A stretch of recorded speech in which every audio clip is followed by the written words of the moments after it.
ऐतिहासिक, शैक्षणिक, साहित्य व संस्कृतीची जोड म्हणजे स्मार्ट पुणेकर न्यूज. सह्याद्री हॉस्पिटल्स मॉम स्टोरीने पुण्यामध्ये मानवी दुग्ध पेढी सेवेच्या दशकपूर्तीची घोषणा केली आहे.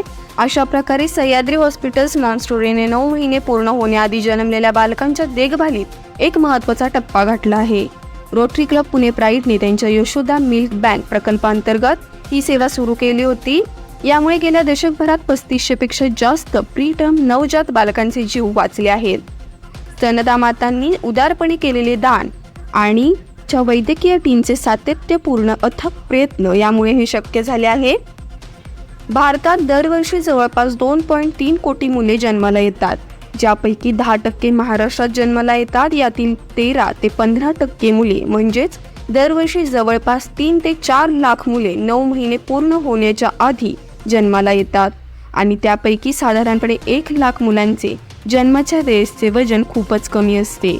पुण्यातील अशी 1 ते 2% मुले आपला जीव वाचवण्यासाठी फक्त दूध बँकांवरच अवलंबून असतात.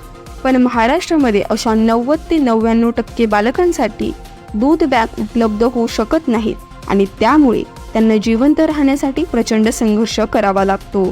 यामुळेच मानवी दुग्ध पेढीची निकड सातत्याने वाढताना दिसत आहे. Good afternoon everyone. आज आपण इथे मिल बँक सह्याद्री हॉस्पिटल मम स्टोरीच्या 10 वर्ष कंप्लिशनसाठी सर्व जमलेलो आहोत.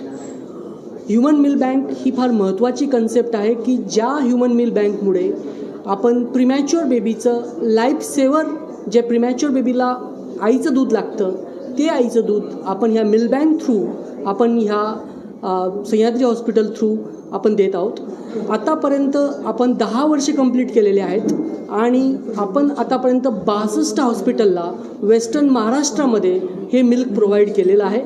फक्त पुण्यात किंवा आपण जवळच्या हॉस्पिटलला न प्रोव्हाइड करता हे पूर्ण कमीत कमी वेस्टर्न महाराष्ट्राच्या डिस्ट्रिक्टमध्ये आपण हे मिल्क प्रोव्हाइड केलेलं आहे आणि आतापर्यंत साधारणतः 3560 बाळांना ह्या मिल्क प्रोव्हिजनचा फायदा झालेला आहे आणि ह्या फायद्यामुळे नॅचरली या बाळांच्या जीवनात पुढे आनंद क्षण निर्माण झालेला आहे.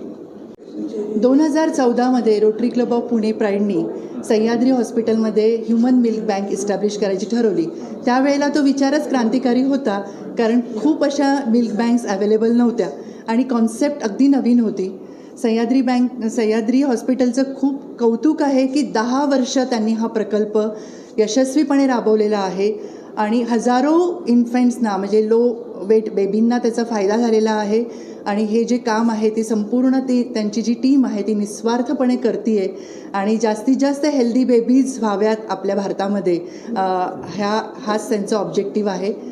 आणि त्यांना खूप शुभेच्छा पुढील येत्या काळासाठी. आणि जास्तीत जास्त अवेअरनेस क्रिएट व्हावा, जास्तीत जास्त मॉम्सनी, आयांनी त्यांचं दूध डोनेट करावं इथे आणि भरपूर मुलांना त्याचा फायदा व्हावा. आणि rotary Club of Pune pride ह्यांनी नुसती blood bank human milk bank establish करून दिलेली नाही आहे, तर त्याच्यासाठी त्यांना मिल्क कलेक्शन व्हॅनही दिलेली आहे, डिफ्रीजर दिलेलं आहे. म्हणजे कन्सिस्टंट आमचा सपोर्ट आणि असोसिएशन हा हॉस्पिटलबरोबर आहेच. प्रथम मी सांगू इच्छितो की आपण मिल्क बँकच्या 10 वर्ष पूर्ण होण्याच्या उत्सवासाठी इथे जमलेलो आहोत आणि त्याच्यामध्ये मी आत्तापर्यंत सरांनी, डॉक्टर सूर्यवंशी सरांनी सगळ्या गोष्टी मिल्क बँकच्या तुम्हाला सांगितल्या आहेत समजून. पण आपला एक मेन उद्देश जो आहे समाजकार्याचा, तो आपण फ्री ऑफ कॉस्ट मिल्क लोकांना प्रोव्हिजन करून देण्याचा, म्हणजे ह्युमन मिल्क लोकांना प्रोव्हिजन करून देण्याचा हा एक मोठा आमचा सहभाग आहे त्याच्यामध्ये सह्याद्री हॉस्पिटलचा. आणि ते अतिशय हायजिनिकली आणि इन्फेक्शन फ्री असं त्याचं डिस्ट्रीब्युशन होतं आणि पूर्ण महाराष्ट्रभर हे प्रोव्हिजन आहे. आणि कोणालाही असं सरांनी जसं सांगितलं ते येऊन इथून कलेक्ट करून घेऊन जाऊ शकता. तर ते आम्हाला प्रामाणिकपणे हे सांगायचं होतं की ह्याच्यामध्ये आम्ही कुठलाही चार्ज घेत नाही, कुठलाही चार्ज मिल्कसाठी नाही आहे. आणि मी अगेन रोटरी क्लबचा आभारी आहे की त्यांनी ही सुविधा उपलब्ध करून दिली. पण ते राबवण्याचं काम आम्ही करत आहोत 10 वर्षापासून, ते पण मला मेन्शन करायचं होतं आणि एवढं बोलून मी संपवतो.